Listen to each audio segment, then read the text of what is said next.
Selamat datang di channel Pemuja Malam. Jangan lupa like, share, and subscribe ya. Terima kasih.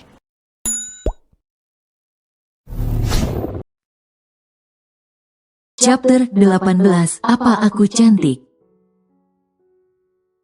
Saya sedang kurang sehat, tolong antar saya ke dalam. Kenapa masih berdiri di situ? Ayo masuk. Ajaknya pada Vania yang masih berdiri di tempatnya. Tante, mungkin sebaiknya saya pulang saja. Ucap Vania sopan. Ajak anak gadis itu masuk. Saya harus menjamunya sebaik mungkin. Perintahnya pada para maid yang bukannya bekerja malah berbaris rapi menyambut kedatangannya. Dengan terpaksa Vania mengikuti tante yang bahkan belum berkenalan dengannya itu. Bukannya aku tidak ingin masuk tante, tapi aku takut akan tersesat di dalam dan tidak tahu jalan keluar. Melina pasti akan menungguku. Vania pun dibawa sampai ke kamar sinyonya besar itu. Aku jadi canggung memanggilnya tante, sedangkan yang lain memanggilnya nyonya. Tak lama seorang dokter pun datang untuk memeriksa kondisi sang nyonya. Setelah menjelaskan beberapa hal pada semua orang yang berada di sekitar tante itu, dokter pun pergi. Kini Vania berdua saja dengannya di kamar luas dan megah. Nak, siapa namamu? Oh, namaku Vania, tante. Kamu tidak berbohong kan? Hah, apa saya terlihat tidak serius tante? Saya memang dipanggil Vania. Memberi senyuman. Oh, kamu seperti tidak sedang menyebutkan namamu sendiri. Tante membalas senyuman. Hehe, jadi, apa saya sudah boleh pulang tante? Vania mulai gelisah, ada perasaan tak enak hati. Mungkin saja dia masih memikirkan nasibnya bagaimana jika tidak bisa pulang dari istana megah ini. Tidak perlu buru-buru, oh ya, nama saya Angel. Kamu panggil saja Tante Angel ya. Baik Tante, anak ini terlihat polos.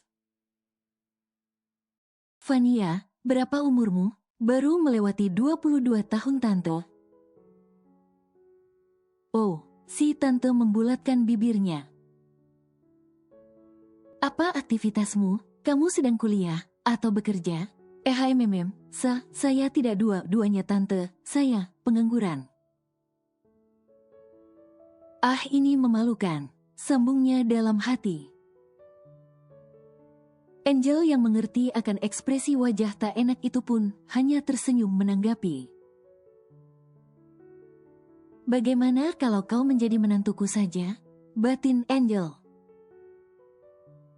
Oh ya, Vania, orang tua kamu di mana? Oh, mereka di kampung Tante. Saya cuma punya bapak, ibu saya sudah meninggal Tante. Jawabnya, oh. Angel mengangguk. Lalu kenapa anak ini jauh-jauh ke kota besar ini dan menjadi pengangguran? Apa dia pemalas? Vania, dari tadi, hanya tante yang banyak bertanya padamu. Kamu tidak ingin bertanya apapun tentang saya? Oh, tidak ada tante. Vania, kau benar-benar tidak jago berbasa-basi. Setidaknya tanya sesuatu. Vania merutuki kepolosannya. Si tante yang nampaknya baik itu hanya tersenyum mengerti akan sikap canggung gadis polos di depannya. Tiba-tiba, dari arah luar kamar terdengar suara. Maam, Mami. Siapa lagi yang datang kalau bukan anak dari si tante? Mami sakit. Dek, aku seperti pernah mendengar suara ini. Vania lalu berbalik melihat siapa yang sedang menyapa si tante. Dia. Mata Vania membulat sempurna. Mami tadi sempat pusing sayang kepala Mami. Beruntung ada dia yang bantu. Mami melirik Vania yang masih betah menatap putranya, Ethan. Pria itu pun melihat ke arah orang yang dimaksud Mami, hingga mata mereka saling bertemu.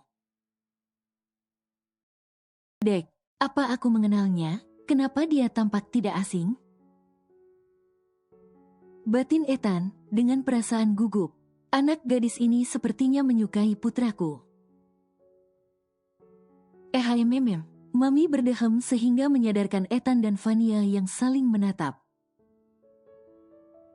Oh, terima kasih telah menolong Mami, ucap Ethan dengan sopan. Mami Angel pun memperkenalkan mereka. Meskipun sudah tahu bahwa gadis ini mengenalnya sebagai penyanyi terkenal, Ethan tetap memperkenalkan diri. Ethan, kebetulan Mami sedang sakit. Jadi kamu bawa Vania di pertemuan nanti malam untuk mewakili Mami. Bisa kan? Tante, saya yang tidak bisa Tante. Vania menolak secara refleks. Apa, gadis ini tidak bersedia pergi denganku? Sombong sekali dia. Di saat banyak gadis menggilaiku di luar sana dan bahkan akan bersorak senang berada di sampingku. Dia malah terlihat tidak rela pergi denganku. Ethan merasa sangat heran dengan wanita muda satu ini. Vania, apa alasan kamu tidak bisa? Karena saya akan mencari pekerjaan Tante. Jawabnya, kalau begitu, Tante akan bayar kamu. Anggap ini adalah pekerjaan. Benarkah Tante? Kalau begitu saya mau. Dasar cewek mata duitan. Umpat Ethan dalam hati. Mami Angel merasa senang karena gadis cantik nan polos ini akhirnya setuju untuk pergi dengan putranya. Ia lalu memanggil beberapa pelayan untuk mengantar Vania ke salah satu kamar. Vania, ikutlah dengan mereka dan beristirahatlah dulu sebelum kamu memulai pekerjaan itu. Baiklah Tante, permisi Tante. Vania lalu pergi bersama mereka. Dan sepertinya dia tidak peduli lagi dengan keberadaan Ethan. Ethan masih menatap heran kepergian Vania. Baru kali ini ada cewek yang terlihat biasa saja ketika melihatku. Mami berdehem menyadarkan Ethan. Mam, Ethan sedikit terlihat canggung. Mami mau tanya, apa kamu sudah punya pacar, Den? Ethan menyunggingkan senyum di sudut bibir kanannya. Mi, kalau aku punya pacar, jagat raya ini pasti sudah memberitakannya. Jadi masih jomblo, bagaimana dengan Vania? Mau? Goda Mami, Mam, apa aku sudah gila mau sama dia? Tapi, dia cantik kan? Mam, masih banyak lagi yang lebih cantik. Kamu masih menunggu dia? Tanya Mami, datar. Sudahlah Mam, biarlah itu menjadi urusanku. Ethan, kamu sudah 27 tahun sayang. Kapan kamu mau menikah dan memberikan teman buat Mami? Kalau Mami suka cewek tadi, bayar saja dia menemani Mami dan tinggal di sini.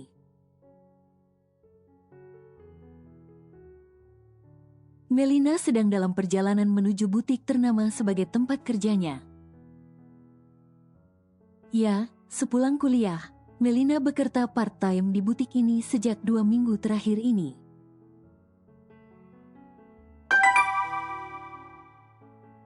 Terdengar notif masuk ke ponsel Meli, ia pun membukanya. Vania, Melina cantik, aku sudah mendapat pekerjaan. Oh ya, syukurlah. Aku senang. Vania, kau tahu, sekarang berada di kamar salah satu istana. Mimpi ya Vania, lagi bobo di mana? Melina mengejek saat sedang asik fokus pada ponselnya, tiba-tiba. Oh, Melina menjerit kesakitan pada bokongnya. Lebih sakit lagi saat melihat ponsel satu-satunya tergeletak tak bernyawa di lantai. Ponselku. Seketika Melina sadar bahwa dia baru saja bertabrakan dengan seseorang. Dan sayangnya, orang ini tidak berperasaan, hanya berdiri di tempatnya. Setelah memungut ponselnya, Melina berdiri dengan perasaan marah yang sudah menggumpal di kepalanya. Kau, teriaknya, mengejutkan semua pengunjung yang berada di dalam di sana. Kenapa dia sangat tampan? Kemarahan Melina menghilang seketika. Kau berteriak padaku? Tanya orang itu dengan santainya. Baiklah, maaf karena saya berteriak. Tapi, tolong Anda tanggung jawab karena telah menyebabkan kerusakan pada ponsel saya. Melina memelas. Pria itu dengan gaya menyebalkan mengangkat bahu, menyatakan bahwa dia tidak tahu menahu. Kau yang menabrakku, ucapnya santai. Tapi, Anda juga punya mata, kenapa tidak menghindari saya? Melina membela diri dengan wajah memohon. Untung saja kau terlihat tampan, kalau tidak, aku pasti sudah mengacak wajahmu. Maaf, tapi Anda juga bersalah di sini, please, ganti rugi ya. Melina memohon dengan gaya menjanya. Sepertinya bocah ini sengaja cari perhatian. Batin orang itu. Maaf, itu masalahmu, jadi urus saja sendiri. Orang itu pergi begitu saja, tidak peduli. Baiklah, Anda sepertinya memang cari ribut. Melina melemparkan bangkai ponselnya itu dan mengenai punggung pria yang katanya tampan itu. Semua orang yang melihat itu terkejut bukan main. Merasa ada benda yang menghantam tubuh berharganya. Pria itu berbalik dan menatap tajam ke arah gadis pemberani tak punya sopan santun itu. Kau melempariku? Karyawan dan pengunjung lain terlihat saling berbisik. A. Melina berubah ke mode gugup, takut dan bingung. Mati aku, siapapun, tolong aku. Pria itu kembali mendekat, dengan membawa bangkai ponsel jelek itu di tangannya. Ferdo, sayang.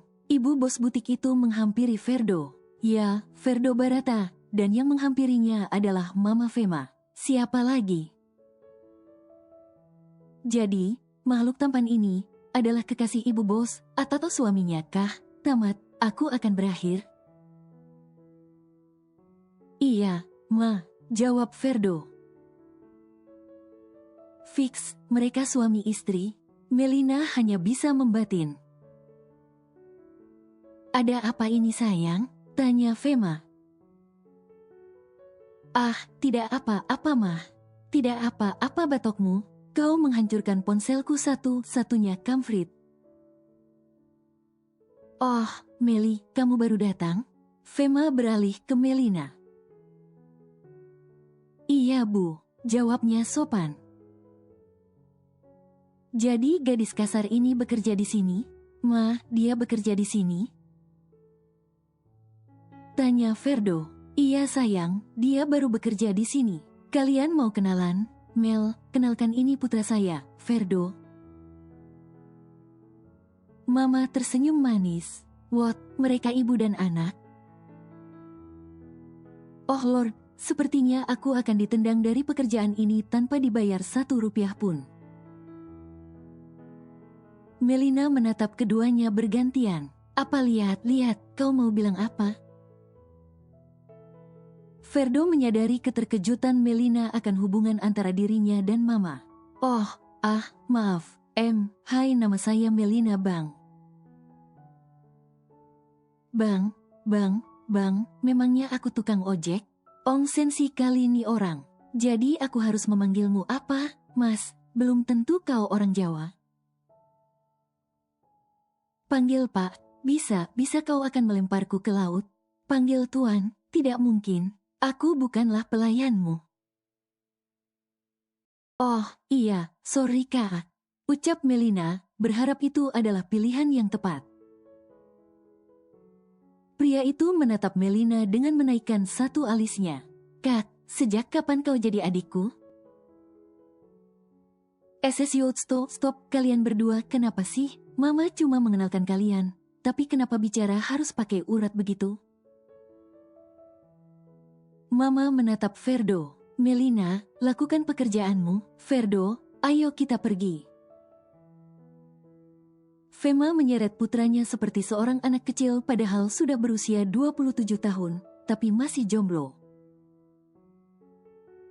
Sepeninggalan ibu bos membawa pergi putranya, semua teman-teman kerja Melina membuang napas lega.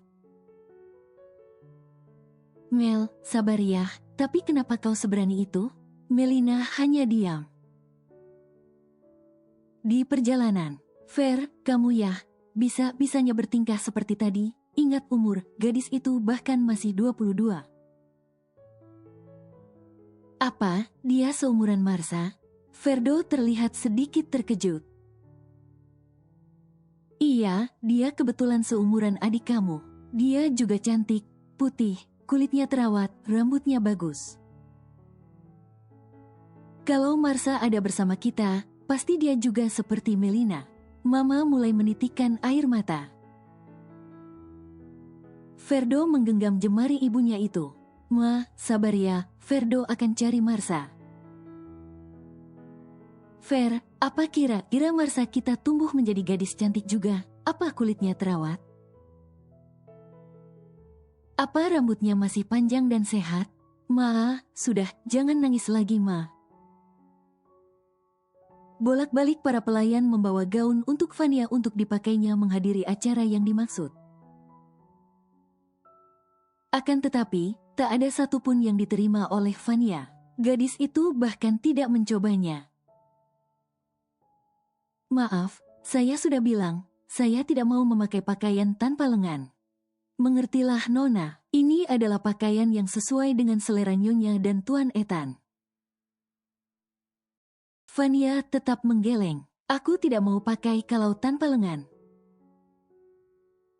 Memangnya kenapa? Kau bahkan tidak mencobanya? Apa lenganmu cacat sehingga harus kau tutupi? Suara Ethan menggema. Entah kapan pria itu berada di ambang pintu kamar. Deh. Fania merasa terhina. Maaf, tapi saya tidak mau kalau tanpa lengan. Kekehnya, pakailah dan aku akan menambah bayaranmu di luar dari yang mamiku berikan. Bagaimana? Apa dia menganggapku mata duitan? Maaf, aku tidak cantik jika memakai pakaian tanpa lengan. Tegas Fania dengan tatapan datar. Siapa yang peduli kau terlihat cantik atau tidak? Ketus Ethan. Bapak, Ibu, terima kasih banyak karena kalian berdua mau bantu Gea. Sama-sama Non, kami juga berterima kasih karena Non mau bantu pengobatan anak kami. Pak, Bu, mulai sekarang, berlatihlah memanggil saya Nak atau Gea. Saya tidak tahu sampai kapan kita akan bersandiwara, tapi saya janji ini tidak akan lama, ya. Gea memohon dengan penuh harap. Kami mengerti Non. Dengan terpaksa, Nagea membuat sandiwara tentang orang tuanya. Mantan pengasuhnya saat kecil dulu bersama suaminya lah yang kini bersandiwara sebagai kedua orang tua Nagea. Gadis itu telah menjelaskan segala-galanya pada pasangan itu agar sandiwara mereka dapat berjalan dengan normal. Semua ini ia lakukan demi sesuatu yang namanya kebebasan. Ia ingin hidup dengan bebas di negara ini setelah masalah dengan Jerry terselesaikan dengan baik. Menikah dengan pria gila itu? Baiklah, aku siap menikah denganmu. Hanya menikahkan, kau hanya butuh status sudah menikah tanpa berniat memiliki istri. Bagaimana nasibku setelah menikah, akan kupikirkan nanti. Setelah adikmu kembali lalu kita berpisah. Bagus, itu lebih bagus. Jadi setelah itu aku tidak perlu lagi hidup dalam rasa khawatir. Setelah menikah dengan Jerry, Nagea berencana berusaha sebisa mungkin untuk mencari keberadaan Marsha. Entah Marsha yang masih dalam keadaan hidup ataukah mendapat kebenaran lainnya. Sesuai dengan perintah Jerry pula, kini Nagea akan kembali ke apartemen milik Jerry diantar oleh orang-orang suruhannya. Ada sedikit kelegaan di hati Nagea karena Jerry tidak datang menemuinya. Apa aku cantik?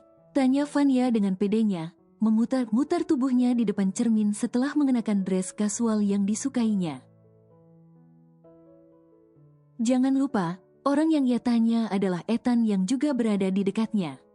Mendengar kalimat pertanyaan dari gadis ini barusan, membuat hati dan pikiran Ethan kembali mengingat Marsa kecil yang sangat ia rindukan. Marsa tahu bahwa Ethan menyukai gadis cantik. Ethan juga sadar pernah mengatakan bahwa Marsa harus cantik saat dewasa nanti agar disukai Ethan. Hei, kenapa diam? Bukankah kita harus segera pergi? Tanya Vania, mengejutkan Ethan dari lamunannya. Maaf, ayo kita pergi. Ethan dan Vania berjalan beriringan hendak keluar dari istana negeri dongeng.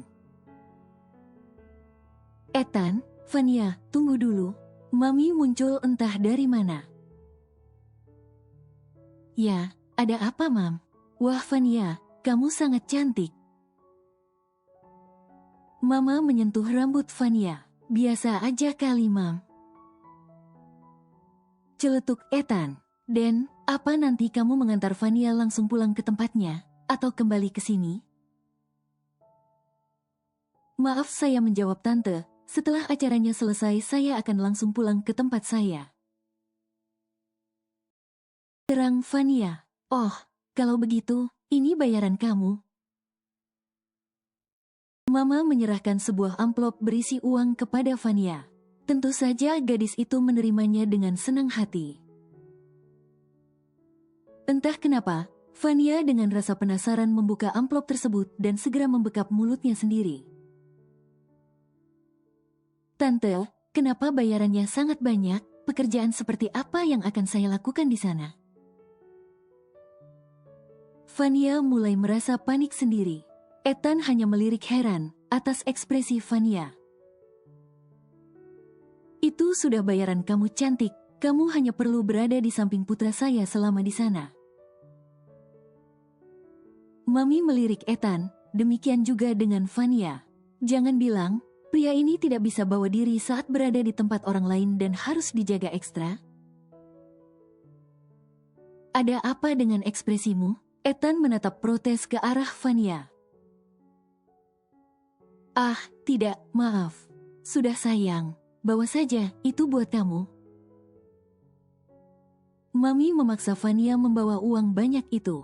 Baiklah, karena tante memaksa, terima kasih banyak. Ucap Vania, sopan. Keduanya pun kembali melanjutkan langkah. Tunggu, seperti ini. Mami menyatukan lengan kedua orang itu agar saling bergandengan. Spontan saja Vania menarik tangannya, seperti enggan bersentuhan dengan Ethan. Tidak perlu seperti itu, tante. Tolak Vania sehalus mungkin. Apa gadis ini tidak waras? Dia bahkan terlihat tak sudi bersentuhan denganku. Ethan menatap Vania dengan wajah tak percaya. Kenapa Vania, menghadiri acara bersama memang harus saling bergandeng tangan? Ingat, itu bagian dari pekerjaanmu, Vania. Pekerjaan konyol apa itu? Bukannya apa, tante? Saya takut tiba-tiba tak sadarkan diri karena tak bisa menormalkan debaran jantung ini saat bersentuhan dengannya. Teriak Vania dalam hati. Akhirnya Vania terpaksa menuruti dan menggandeng lengan Ethan. Selagi keduanya berjalan bersama, menuju mobil, Vania mencuri tatapan ke wajah Ethan yang memandang lurus ke depan. Senyuman kecil penuh makna terpancar dari wajah cantik Vania tatkala memandang wajah tampan itu. Kau semakin tampan saja, Kak. Vania membatin. Di dalam perjalanan, Vania, apa kau pernah melihatku? Ethan tiba-tiba bertanya, membuat Vania terlihat sedikit gelagapan. Tentu saja pernah, teman baikku sangat mengidolakanmu. Jujur Vania, memang benar, Melina adalah salah satu penggemar berat penyanyi satu ini. Oh, jadi karena temanmu kau mengenalku? Apa ada artis yang kau gemari? Tanya Ethan lagi. Tidak ada, jujur Vania. Ethan mengangguk-anggukkan kepala. Tiba di tempat acara yang dimaksud. Ayo turun, tunggu apa lagi? Maaf, tapi apa fans fanatikmu tidak ada di sini? Aku takut jika tiba-tiba saja mendapat lemparan telur atau apa saja. Karena bersama-sama denganmu, kau terlalu banyak menonton drama. Ucap Ethan dengan nada protes. Vania sungguh tak tahu ini acara apa, tapi setiap orang yang hadir berpenampilan sangat luar biasa. Tapi gadis itu tak ingin tahu apapun, ia hanya mengerjakan pekerjaannya yaitu berada di samping Ethan. Hai Ethan, seorang gadis yang terlihat berkelas yang mungkin saja memang selevel dengan Ethan. Menghampiri dan dengan santainya menggelayut manja di lengan pria itu, tanpa rasa canggung. Ethan pun membiarkannya saja tanpa menolak. Memang sih, pria ini sudah sangat terbiasa dengan tingkah sok akrab para teman-teman perempuannya. Dan, kita ke sana yuk. Ajak perempuan itu pada Ethan tanpa menghargai Vania yang berada di sampingnya. Boleh, sahut Ethan. Namun, belum juga Ethan pergi, tangannya yang satu ditahan oleh Vania. Mau kemana? Tanya Vania. Aku akan berjalan ke sana bersama temanku ini. Kau tunggulah di sini ya. Vania hanya merespon dengan menaikkan kedua bahunya, acuh. Lama ia menatap punggung Ethan yang semakin menjauh.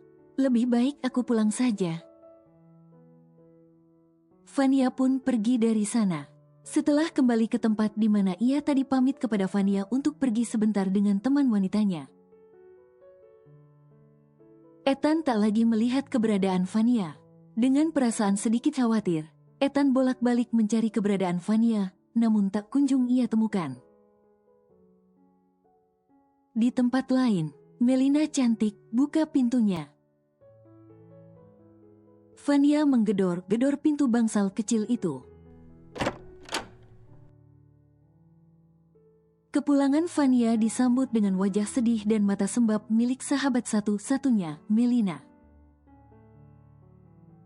Mel, ada apa denganmu? Apa kau sedang belajar makeup hantu-hantuan? Melina cuek saja dan kembali ke tempat tidur dengan langkah gontai. Hei Mel, kau kenapa? Apa ada orang kurang kerjaan yang mengganggumu? Melina lagi tak merespon, malah bersembunyi di balik selimutnya. Oh, dasar sundel, baiklah. Aku juga mengantuk dan sangat lelah. Besok saja kau cerita padaku. Acara telah usai, namun keberadaan Vania tak kunjung ditemukan Ethan. Permisi tuan, ini ada titipan untukmu. Seorang security menyerahkan amplop coklat kepada Ethan. Saat mengecek isinya, ternyata uang dan secarik kertas.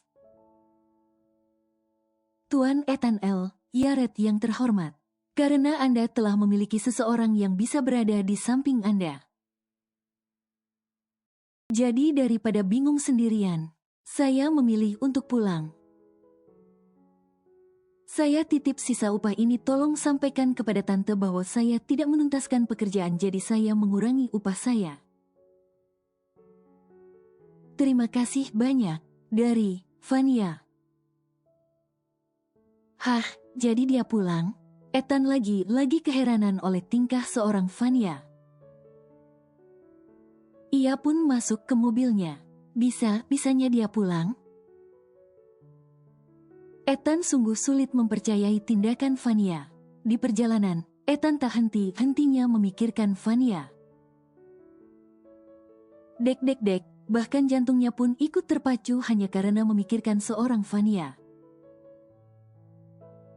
Ethan menghentikan mobilnya sejenak. Pria itu terlihat memukul-mukul dadanya pelan. Hei, jantungku, kenapa kau berdetak untuknya? Apa kau sudah melupakan Marsa? Kediaman Barata. Waktu sudah tengah malam. Fema merasa haus dan terpaksa keluar kamar untuk mengambil air mineral. Bersambung.